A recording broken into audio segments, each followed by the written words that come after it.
Mesdames, Messieurs, bonsoir. Bienvenue au 19h de ce 16 septembre. Au sommaire de ce mercredi, le gouvernement s'est réuni par visioconférence. À l'ordre du jour, l'examen d'un avant-projet de loi lié au secteur des finances.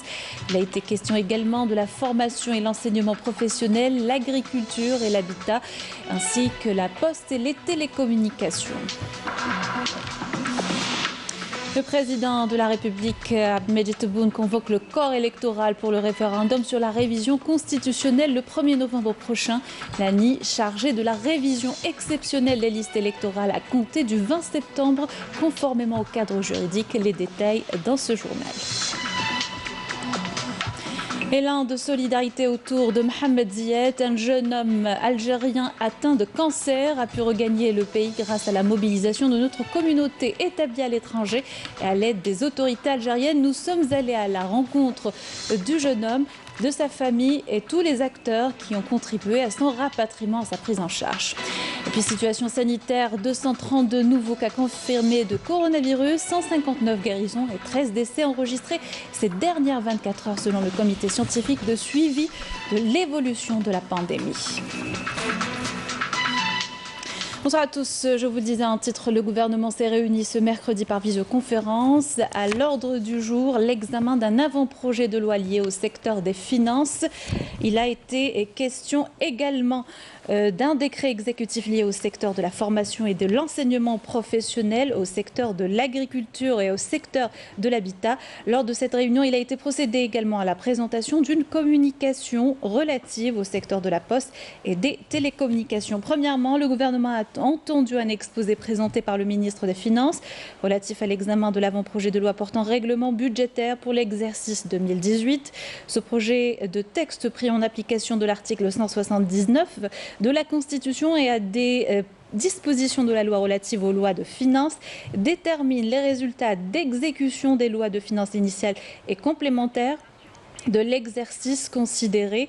En outre, et conformément à l'article de l'ordonnance 95-20 du 17/7/95 relative à la Cour des comptes, le projet de loi de règlement budgétaire sera accompagné d'un rapport d'appréciation de la Cour des comptes qui porte notamment sur l'analyse des opérations du budget général de l'État et les conditions de gestion et d'utilisation des crédits. Deuxièmement, le gouvernement a entendu un exposé présenté par la ministre de la Formation et de l'Enseignement professionnel relatif à l'examen d'un projet de décret exécutif fixant les conditions de désignation d'apprentissage du maître d'apprentissage, de ses missions, ainsi que les modalités d'octroi de la prime d'encadrement pédagogique des apprentis. Ce projet de décret exécutif vise à organiser le mode de formation professionnelle par apprentissage par la définition, d'une part, des conditions de désignation du maître d'apprentissage, de ses missions, et d'autre part, des modalités d'octroi au maître d'apprentissage de la prime d'encadrement pédagogique des apprentis. Le gouvernement a endossé ce projet de décret exécutif. Troisièmement, le gouvernement a entendu un exposé présenté par le ministre de l'Agriculture et du Développement rural relatif à l'examen d'un projet de décret exécutif portant déclassement de parcelles agricoles destinées à la réalisation de lotissement au profit des sinistrés du séisme du 27 juillet 2020 survenu dans la wilaya de Mila. Ce projet de décret exécutif qui porte sur le déclassement des parcelles de terrain s'inscrit dans le dispositif de prise en charge des sinistrés du séisme survenu le 27 juillet 2020 dans la wilaya de Mila et devrait permettre la constitution de lotissements urbanisables au profit des sinistrés. Le gouvernement a aussi endossé ce projet de décret exécutif. Quatrièmement, le gouvernement a entendu deux exposés présentés par le ministre de l'Habitat, de l'Urbanisme et de la Ville, l'un relatif à l'examen d'un projet de décret exécutif modifiant et complétant le décret numéro 06-233 du 4 juillet 2006 portant déclaration d'utilité publique, l'opération relative à la réalisation de certains ouvrages, équipements et infrastructures de la ville nouvelle de Sidi Abdallah. L'autre relatif à l'examen d'un projet de décret exécutif modifiant et complétant le décret exécutif numéro 04-275 du 5 septembre 2004 portant création de la ville nouvelle de Sidi Abdallah. Ces deux projets de texte visant à prendre en charge les les contraintes liées principalement à la disponibilité du foncier qui a eu pour effet de retarder la mise en œuvre des programmes de réalisation des différentes formules de logements localisés au niveau de la ville nouvelle de Sidi Abdallah. Le gouvernement a adopté ces deux projets de décret exécutif. Cinquièmement, le gouvernement a entendu un exposé présenté par le ministre de l'Habitat, de l'Urbanisme et de la Ville relatif à l'examen d'un projet de décret exécutif modifiant et complétant le décret exécutif numéro 06-322 du 18 septembre 2006 fixant les missions, l'organisation et les modalités de fonctionnement de l'organisation de la ville nouvelle de Hassi Messoud. Ce décret exécutif qui porte sur le transfert de la tutelle du projet de réalisation de la nouvelle ville de Hassi Messoud du ministère de l'énergie au ministère de l'Habitat, de l'Urbanisme et de la Ville, ainsi que sur la reconfiguration du conseil d'administration de l'organisme chargé de la gestion de ce projet. Le gouvernement a endossé ce projet de décret exécutif. Et enfin, le gouvernement a entendu une communication présentée par le ministre de la Poste et des Télécommunications sur la mise en œuvre du schéma national de certification électronique et le lancement de l'activité de certification électronique. Voilà pour le contenu de la réunion du gouvernement qui s'est tenue aujourd'hui par visioconférence. Dans l'actualité également, le corps électoral convoqué pour le 1er novembre prochain, date du référendum pour la révision constitutionnelle. Le président de la République, Abdelmadjid Tebboune, a signé le décret hier, fixant ainsi la période de la révision exceptionnelle des listes électorales à compter du 20 septembre en cours. L'autorité nationale indépendante des élections en a la charge conformément à l'article 149 de la loi organique relative au régime électoral fixant le cadre juridique. Nakhla Al-Arbi revient avec les détails. Le décret portant convocation du corps électoral a été signé hier par le président de la République, Abdelmadjid Tebboune. La période de la révision exceptionnelle des listes électorales en prévision du prochain scrutin est fixée pour une durée de 8 jours à compter du 20 septembre en cours. Le décret en question aborde le cadre juridique afférent à l'organisation du référendum prévu pour le 1er novembre prochain dans toutes ses étapes. Les modalités de son déroulement sont précisées dans l'article 150 de la loi organique relative au régime électoral. L'article 151 stipule en effet que le Conseil constitutionnel proclame les résultats du référendum dans un délai de 10 jours au plus à compter de la date de réception des procès-verbaux des commissions électorales. L'article 8 de la Constitution énonce par ailleurs que le pouvoir constituant appartient au peuple qui exerce sa souveraineté par l'intermédiaire des institutions constitutionnelles qu'il se donne et par voie de référendum et par l'intermédiaire de ses représentants élus. Selon l'article 208 de la Constitution, la révision constitutionnelle est décidée à l'initiative du président de la République. Elle est soumise par référendum à l'approbation du peuple dans les 50 jours qui suivent son adoption. Une fois approuvée, elle est promulguée par le président de la République. Comme énoncé dans l'article 209 de la Constitution de 2016, en cas de rejet du référendum, cette dernière devient caduque et ne peut être à nouveau soumise au peuple durant la même législature. Le texte de loi portant révision de la Constitution a été, pour rappel, récemment adopté par les deux chambres du Parlement. C'était l'un de solidarité remarquable envers Mohamed Zied. Ce jeune homme algérien atteint de cancer a pu regagner le pays grâce à la mobilisation de notre communauté établie à l'étranger et à l'aide des autorités algériennes. Dès son arrivée en Algérie, Mohamed Zied a été pris en charge par Mag Assistance, contacté par le maire d'Alger. L'entreprise d'assistance médicale à domicile profère les soins nécessaires au jeune homme 2 fois par jour. Sarah Delbel les a rencontrés au domicile du malade, entouré de sa famille. Elle est revenue avec ses témoignages. الحمد لله كان اللي وعاونوها الاحباب وليداتنا ولاد بلادنا وبحثوه لي وقالوا من توحشتي ما حبيت نروح هم بحثوه لي ها جا الحمد لله كي جا بخير جات معاه مرته فهمتي بنتي وربي يعطيكم صحيحتكم ويسلم بلادنا واللي جابوه لي دوتنا حلتلو البيبان وملي جابوه لهنا لقاواه ولحقوه بخير على خير. والبارح جا مليح لاباس به اليوم لا ودار عليه الحال مسكين برك اليوم اللي ما قدرش لا البارح جا مليح. الناس اللي عاونوه ربي يجازيهم خير ان شاء الله والحمد لله اللي لحق بخير وشافته يما وإن شاء الله نطلبوا الناس كاع الأمة الإسلامية تدعي له إن شاء الله ربي يشافيه ويرجع خير من اللي كان إن شاء الله. هذا الرئيس إن شاء الله كما نقول لك عاون بزاف ملي جا عاون بزاف الناس وربي يجازيه خير إن شاء الله. إنسان مؤمن هو تانيك إنسان مؤمن باين بلي إنسان ما شاء الله. Le président au domicile du jeune Mohamed Zied, Sid Ahmed Hamoud, le directeur général de Mag Assistance, revient sur le déroulement de l'opération, toujours au micro de Sarah Delbel. Simple, on a été à l'aéroport, on a attendu l'arrivée du patient, on l'a pris en charge, on l'a rapatrié chez lui. Et là, depuis ce matin, on a délégué 2 unités mobiles qui font un roulement entre les deux. C'est-à-dire qu'il y en a une équipe qui vient le matin pour lui faire tout ce qu'il faut et une deuxième équipe qui vient le soir pour lui administrer tout ce qu'il faut aussi comme prévu. C'est ça notre vocation, Inch'Allah ya Rabbi, l'Amar biyadillah. Au jour d'aujourd'hui, on fait notre rôle, notre devoir envers le citoyen, on a mes consciences. Après le reste, c'est le bon Dieu qui va décider. Nous, on est là que pour accompagner ce temps-là.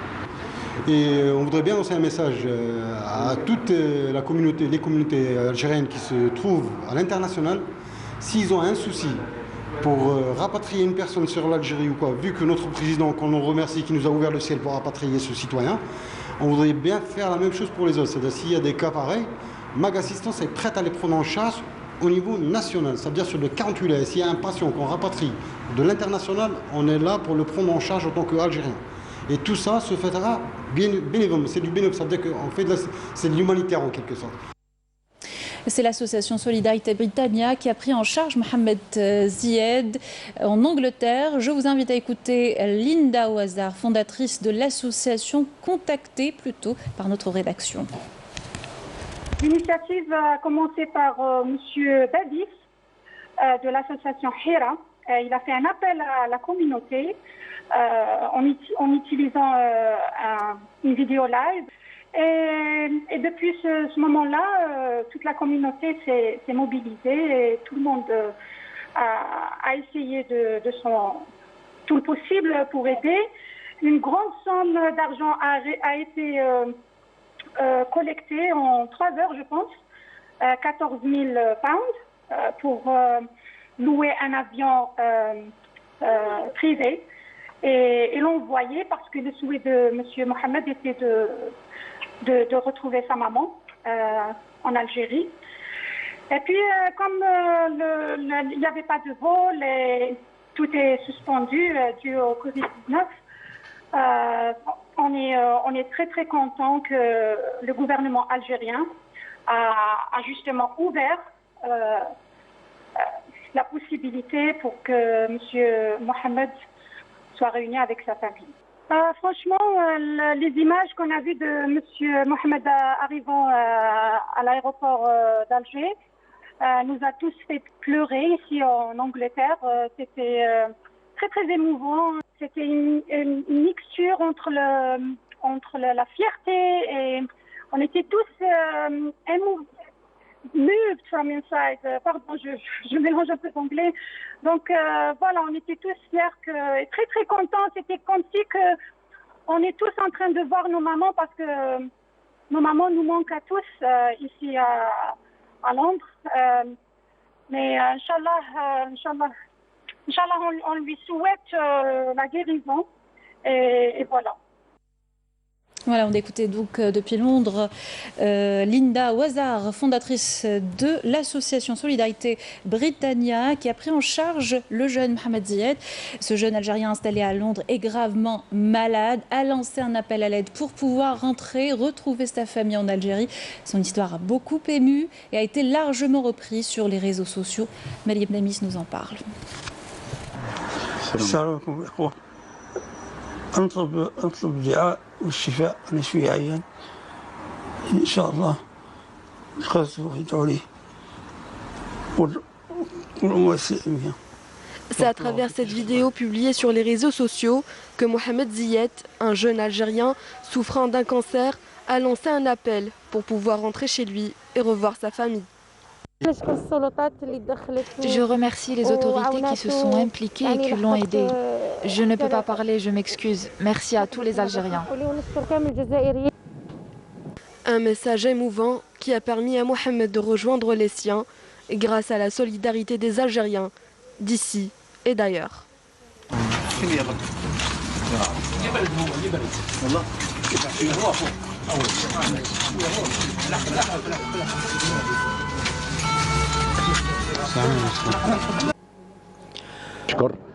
Je remercie la communauté algérienne établie à Londres.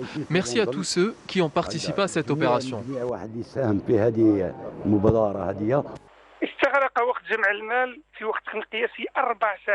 Nous avons pu récolter la somme en 4 heures. Nous avons récolté plus de 25 000 €. Si le vol nécessitait plus d'argent, la communauté algérienne était prête à en rajouter. Les autorités algériennes ont fait leur possible pour faciliter les procédures. Le rapatriement de notre frère Mohamed s'est fait le plus rapidement possible. Et ce, à la demande de notre communauté établie en Angleterre. Une situation qui a réuni tous les Algériens pour pouvoir réaliser le souhait de Mohamed, revoir sa mère avant son dernier souffle. Voilà pour ce qui est du volet consacré à la solidarité avec Mohamed Zied et son rapatriement en Algérie. Dans le reste de l'actualité, accélérer la tenue d'un référendum d'autodétermination au Sahara occidental occupé. L'appel des amis du pays participant à la vidéoconférence organisée hier à Genève, intitulée 60e anniversaire de la résolution 1514 de l'ONU, son application au Sahara occidental. Naïma Chekchek. Il s'agit d'une résolution de l'Assemblée générale des Nations Unies, la 1514, datant du 14 décembre 1960, qui donne au Sahara occidental, comme à tous les peuples alors sous colonisation, le droit à l'autodétermination et à l'indépendance. Depuis, une succession de résolutions onusiennes ont suivi la 1514 pour la décolonisation du Sahara occidental, mais en vain, le Maroc tergiversant continuellement sur la question. C'est ainsi que cette vidéoconférence vient en présence du président de la République arabe démocratique sahraoui, Brahim Ghali, rappeler l'urgence d'un référendum d'autodétermination au Sahara occidental occupé, dernière colonie sur le continent africain, est-il bon de rappeler. Elle est organisée par le groupe de soutien au Sahara occidental, composé de 240 ONG au niveau de la CDH, la Commission onusienne des droits de l'homme à Genève, tout un panel de haut niveau y ont participé avec notamment le vice-premier ministre de la Namibie, le chef de la diplomatie de Timor-Est, la représentante de l'Afrique du Sud à Genève, en plus de l'ancien représentant spécial du secrétaire général de l'ONU et l'ancien chef de la MINURSO, également l'eurodéputé Barena Arza et le président de la Commission sahraoui des droits de l'homme. La conférence a été l'occasion pour les participants de réaffirmer leur soutien fort et sans faille au peuple sahraoui pour l'exercice de son droit à l'autodétermination, se réjouit le groupe de soutien de Genève. Les participants qui ont encore et surtout dénoncé, disent-ils, les manœuvres multiples et récurrentes visant à reporter indéfiniment le référendum d'autodétermination. En intervenant à cette conférence, la vice-premier ministre namibienne a déclaré que l'ONU était en mesure de tenir ce référendum, indiquant aussi que l'Assemblée générale ne pouvait garder son attitude expectante, car l'inaction ou l'action indécise perpétue le statu quo illégal et encourage la puissance occupante à poursuivre ses violations des droits de l'homme sur le territoire. Passer outre le colonialisme marocain trahirait les valeurs africaines, assénées le chef de la diplomatie de Timor-Est, un ton qu'a fait également sien l'eurodéputé espagnol Barena Arza. C'est également depuis Genève que l'Algérie lance un appel à la communauté internationale à œuvrer davantage pour instaurer la justice en Palestine. La mission algérienne dénonce les violations généralisées et systématiques des droits de l'homme commises par l'occupation israélienne. Mounana Ouelhamoudi. Une fois de plus, l'Algérie lance un appel à la communauté internationale à œuvrer davantage pour instaurer la justice sur les violations généralisées et systématiques des droits de l'homme commises par les autorités de l'occupation israélienne dans les territoires palestiniens. Dans son intervention lors du débat général de la 45e session du Conseil des droits de l'homme sur le compte-rendu de la haute commissaire aux droits de l'homme, la mission permanente de l'Algérie auprès de l'Office des Nations Unies à Genève a dénoncé l'intensification par Israël de sa répression institutionnelle contre le peuple palestinien par des mesures systématiques pour déplacer par la force ce peuple de ces terres et construire des centaines de colonies en vue de leur annexion de facto en violation flagrante du droit international. La représentation de l'Algérie a souligné que l'occupation israélienne a aussi divisé stratégiquement les Palestiniens en zones politiques et géographiques distinctes et a utilisé cette fragmentation et ce climat d'intimidation comme outil pour instiller l'oppression raciale institutionnalisée et restreindre les libertés fondamentales du peuple palestinien. Et le bombardement dans la bande de Gaza se poursuit. De nouvelles frappes aériennes ce matin de l'armée de l'occupation israélienne sur des sites de la bande de Gaza. Cette dernière est victime de frappes aériennes régulières depuis des semaines. L'occupation israélienne resserre de plus en plus l'étau sur l'enclave, sujette déjà à un embargo depuis plus de 10 ans. Retour dans le pays, tous les moyens seront mis à disposition dans le cadre du dispositif national de lutte contre le blanchiment de capitaux et du financement du terrorisme. Déclaration ce matin du ministre des Finances, Ayman Ben Abdelrahman, lors de la cérémonie d'installation des nouveaux membres de la cellule de traitement du renseignement financier. L'objectif, s'arrimer aux standards internationaux permettant à l'Algérie de maintenir en haut des classifications internationales en termes de lutte contre les différents fléaux financiers. Et la certification électronique a désormais son autorité nationale. Il s'agit de sécuriser les opérations numériques, un impératif si l'on veut aller vers une économie du savoir et s'arrimer aux standards internationaux. Camélia Belel nous en dit plus. L'économie de la connaissance, le commerce électronique et la sécurisation des systèmes informatiques sont les nouveaux défis fixés par l'État, et ce à travers la création d'une autorité nationale de certification électronique. Son rôle principal, sécuriser les données personnelles et les échanges électroniques.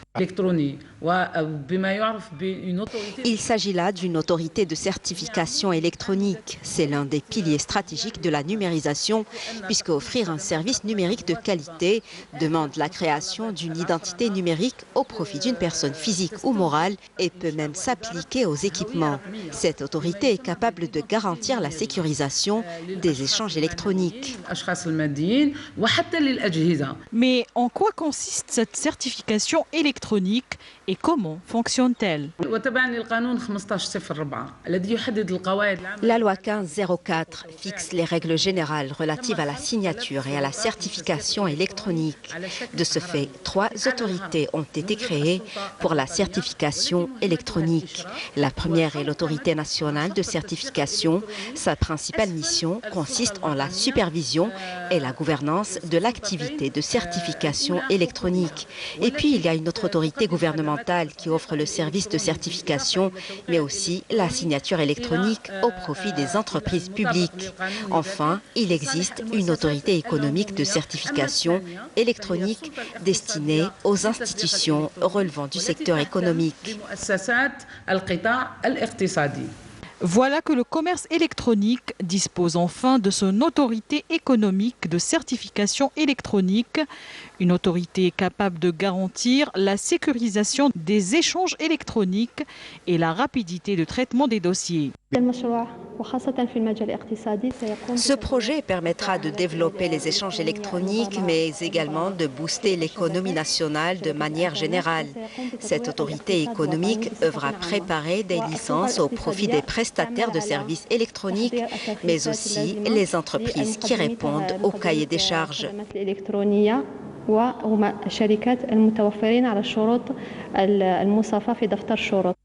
En attendant le lancement officiel de cette certification électronique qui a tardé pour cause de la pandémie, l'État double d'efforts pour relever le défi, celui du développement économique national.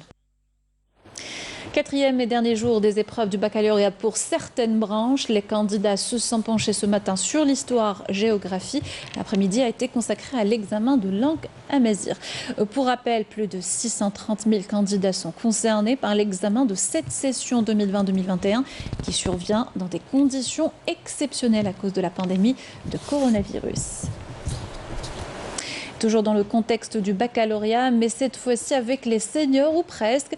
Depuis quelques années, il y a de plus en plus de personnes plus âgées, disons-le ainsi, qui passent ou repassent l'épreuve du baccalauréat. La quête du sésame pour l'université, un but pour certains. On vous propose de découvrir dans la cour du lycée Abdelhafid Merad, situé à Bourouba, quelques-unes de ces personnes pour qui l'âge n'est pas un obstacle. Walid Yousfi. À 50 ans, Khaled Kahia est un employé d'entreprise qui s'apprête à passer le bac. Son souhait le plus cher est de décrocher son diplôme. Comme lui, ils sont une dizaine de candidats libres à vouloir obtenir le précieux sésame pour l'université. Et c'est dans ce lycée de Bourouba, à Alger, qu'ils passent les épreuves du baccalauréat, où sont inscrits 300 candidats libres. J'ai dépassé l'âge de 50 ans. La fonction, je travaille dans une entreprise étatique. Pour le bac, pour moi, c'est un but que je n'ai pas obtenu il y a très longtemps et que j'aimerais bien refaire cette expérience et que ce sera la dernière que j'aurai mon bac. Donc c'est une sorte d'objectif. Exactement, c'est une histoire d'objectif. Je connais beaucoup de personnes qui ont dépassé l'âge des études et qui ont quand même repassé le bac. Ils sont un exemple pour moi et pour beaucoup d'autres. J'encourage vivement les gens qui sont dans le même cas que moi de le repasser. Je suis très content de repasser le bac malgré mon âge. J'ai 63 ans et il n'est jamais trop tard. J'encourage tous ceux qui ont arrêté les études ou qui n'ont pas pu passer cet examen de le faire. Qu'ils soient salariés, retraités ou sans emploi, de plus en plus de quarantenaires, de cinquantenaires ou même des sexagénaires envisagent de repasser l'épreuve du baccalauréat sur le territoire national. Chaque année, nous remarquons qu'il y a de plus en plus de candidats âgés entre 40 et 65 ans. C'est admirable et encourageant pour les années à venir. Nous souhaitons la réussite à tout le monde et nous espérons que les examens se déroulent dans de bonnes conditions sanitaires. Je leur dirai toujours, ne baissez pas les bras, ne baissez pas les bras. Il y a toujours le temps. Même si vous faites quelque chose en parallèle, s'ils font une formation, s'ils vont intégrer le monde du travail, mais n'oubliez pas les études, c'est très important, c'est très important. Ne laissez pas le temps vous dépasser et le repasser à 50 ans, c'est un peu difficile. Difficile mais pas impossible, notamment pour ceux qui ont la volonté de réaliser leurs rêves malgré les difficultés. Khaled, Saïd et Bachir en sont la preuve. Situation sanitaire, 232 nouveaux cas confirmés de coronavirus, 159 guérisons et 13 décès ont été enregistrés ces dernières 24 heures selon le comité scientifique de suivi de l'évolution de la pandémie. On écoute le docteur Jamel Fourar, porte-parole du comité. Aujourd'hui, le mercredi 16 septembre 2020, nous allons vous donner comme d'habitude un point complet sur la situation épidémiologique de la Covid-19 en Algérie depuis le début de la pandémie à ce jour. Les principaux indicateurs enregistrés au cours des 24 dernières heures sont les suivants. 232 nouveaux cas, 160 nouvelles hospitalisations, 159 patients guéris, 31 patients en soins intensifs et 13 décès. Avec la notification de 232 nouveaux cas, l'incidence au cours des 24 dernières heures est de moins de 1 cas pour 100 000 habitants, sachant que 18 wilayas n'ont pas déclaré de cas au cours des 24 dernières heures, 22 wilayas ont déclaré entre 1 et 9 cas, et 8 wilayas ont déclaré 10 cas et plus. Concernant les décès enregistrés au cours des 24 dernières heures, nous avons 13 nouveaux décès, rahimahullah. Pour ce qui est des nouveaux malades hospitalisés durant les 24 dernières heures, leur nombre est de 160 patients. Les patients guéris à ce jour, leur nombre est de 34 517 patients, dont 159 guéris au cours des 24 dernières heures. Les patients en soins intensifs, nous avons actuellement au niveau des hôpitaux 31 patients hospitalisés en soins intensifs. Et comme d'habitude, nous demandons à la population de rester très vigilante, de respecter les règles de prévention, notamment l'hygiène des mains, la distanciation sociale et surtout le port de masque obligatoire en tout lieu et en toutes circonstances. Merci de votre attention. Autre bilan, celui du ministère de la Défense nationale, dans la dynamique des efforts continus, dans la lutte antiterroriste et contre la criminalité organisée multiforme. Des unités et des détachements de l'armée nationale populaire ont exécuté durant la période du 9 au 15 septembre de multiples opérations. Des interventions résultats de qualité reflétant le haut professionnalisme, la vigilance et la disponibilité permanente de nos forces armées à travers tout le territoire national. Saïd Flak. Dans le cadre de la lutte antiterroriste, des détachements de l'armée nationale populaire ont découvert et détruit lors d'opérations de fouilles et de ratissage menées à Tébessa, Ain de Flash, le Feskikda, 11 casemates pour terroristes et 7 bombes de confection artisanale, tandis que 3 éléments de soutien au groupe terroriste ont été arrêtés à Tébessa et Tissimsilt. Dans le cadre de la lutte contre la contrebande et la criminalité organisée et en continuité des efforts intenses visant à contrecarrer le phénomène du narcotrafic dans notre pays, des détachements combinés de l'armée nationale populaire en coordination avec les services de la Sûreté nationale ont arrêté lors d'opérations distinctes à Béchar 16 narcotrafiquants et saisi d'importantes quantités de cuivre traité s'élevant à 8 quintaux et 55 kg. Alors que d'autres détachements de l'ANP, en coordination avec les services de la gendarmerie nationale, ont appréhendé à Oum-el-Bouakhi 8 narcotrafiquants en leur possession 2 kg de cocaïne et une autre quantité de cuivre traité s'élevant à 13 kg 600. Dans le même contexte, des détachements de l'armée nationale populaire, les services de la gendarmerie nationale et les gardes frontières ont appréhendé lors d'opérations distinctes à Naama, Tlemcen, Oran, Rélizen, At-Tarf, El-Oued, Biskra, Betna, Soukharas, Tébessa, Sidi Bel Abbas et Ain Amenas, 33 narcotrafiquants et saisi 3 quintaux et 10 kg 700 de cuivre traité et 25 154 comprimés psychotropes, alors que 2 individus ont été appréhendés en leur possession plus de 18 tonnes de tabac à Al-Oued, Sétif et Boumerdes, tandis que 87 980 unités d'articles pyrotechniques ont été saisies à Sétif. À Temenaraset, Ain Gizem, Borj Bedji Mokhtar, Tindouf et Janet, des détachements combinés de l'armée nationale populaire ont arrêté 119 individus et saisi 5 camions, 15 véhicules tout-terrain, 116 groupes électrogènes, 49 marteaux-piqueurs, 225 sacs de mélange de pierre et d'or brut et d'autres équipements utilisés dans des opérations d'orpaillage illicite, ainsi que plus de 12 tonnes de denrées alimentaires destinées à la contrebande, alors que des quantités de carburant s'élevant à 21 963 litres ont été saisis à Temenaraset, Tébessa, At-Tarf et Soukharas. Par ailleurs, les gardes-côtes et les services de la gendarmerie nationale ont réussi à mettre en échec des tentatives d'émigration clandestine et ont procédé au sauvetage de 189 individus à bord d'embarcations de construction artisanale à Tipaza, Ténès, Boumerdes, Alger, Skikda, Djidjeli Annaba. Justice, verdict prononcé dans le procès des 2 anciens ministres de la Solidarité nationale, Ould Abbas et Barkat. Le tribunal de Sidi Mohamed a condamné aujourd'hui Jamal Ould Abbas à 8 ans de prison ferme et Saïd Barkat à 4 ans de prison ferme. Et des peines doublées d'1 million de dinars d'amende chacun. Les condamnations concernent des faits de détournement, dilapidation de deniers publics, conclusion de marché en violation de la législation et abus de fonction. Également impliqué dans cette affaire, l'ancien secrétaire général du ministère de la Solidarité nationale, Bouchnar Khaladi, a été condamné, lui, à 3 ans de prison ferme et d'une amende d'1 million de dinars. Justice toujours, et la Cour d'Alger a reporté aujourd'hui le procès en appel de l'homme d'affaires Mahiedine Tahkout au 30 septembre prochain. La cause, l'absence de certaines personnes interpellées, sachant que l'audience se déroule à distance, certains accusés se trouvant donc dans des établissements pénitentiaires en dehors de la capitale. À rappeler que la défense de l'accusé avait revendiqué le report du procès jusqu'à réunion des conditions appropriées à l'audience, une demande déboutée par le président de l'audience. L'homme d'affaires Mahiedine Tahkout a été condamné en première instance à une peine de 16 ans de prison ferme, assortie d'une amende de 8 millions de dinars pour plusieurs chefs d'inculpation liés à la corruption, au blanchiment d'argent et à l'obtention d'indus privilèges. Sont poursuivis également dans la même affaire des cadres et anciens ministres, à leur tête les 2 anciens premiers ministres Ahmed Ouihia et Abdelmalek Sellal. Avec ceci, nous arrivons à la fin de notre journal. Merci de l'avoir suivi. Vous pouvez le revoir et y réagir sur les adresses qui s'affichent en bas de votre écran. Quant à moi, je vous souhaite une excellente soirée sur Canal Algérie.